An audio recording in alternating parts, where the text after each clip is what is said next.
Hello everyone, তোমরা কেমন আছো? চলে এলাম আজকে আমার একটা ব্লগ নিয়ে।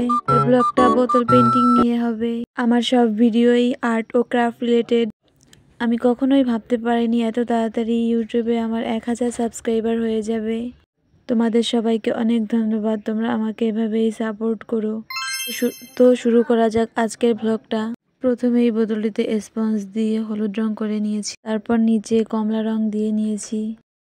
বোতলটা শুকাতে দিয়ে আমি বাইরে হাঁটাচলা করতে বেরিয়ে গিয়েছি। আমার অ্যালোভেরা গাছটা অনেক বড় হয়ে গিয়েছে।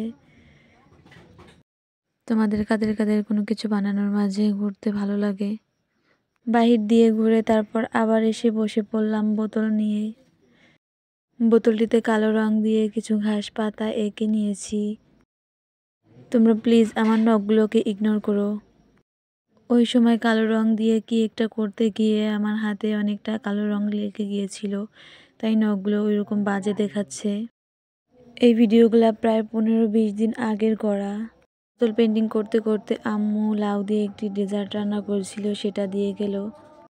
তোমরা কখনো কি এটা খেয়েছো? খেয়ে থাকলে কমেন্টে জানিও। খেয়ে আবার কাজ করা শুরু করে দিয়েছি। তারপর সবুজ রং দিয়ে আবার কিছু ঘাস পাতা এঁকে নিয়েছি।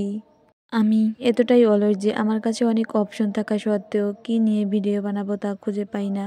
তোমরা আমাকে একটু হেল্প করো। নেক্সট ভিডিও তোমরা কি নিয়ে দেখতে চাও তা কমেন্টে জানিও। বক বক করতে করতে আমার বোতল পেন্টিং এর অর্ধেক শেষ হয়ে গিয়েছে। এখন বোতলের উপর কিছু ডেইজি ফুল এঁকে নিয়েছি।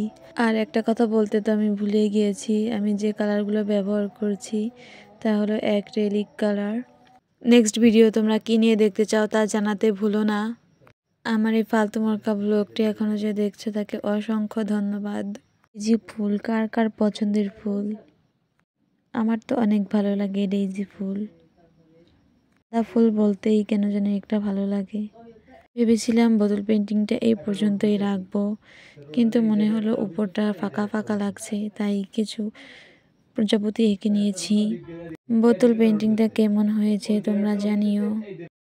শেষ পর্যন্ত দেখার জন্য তোমাদেরকে অসংখ্য ধন্যবাদ।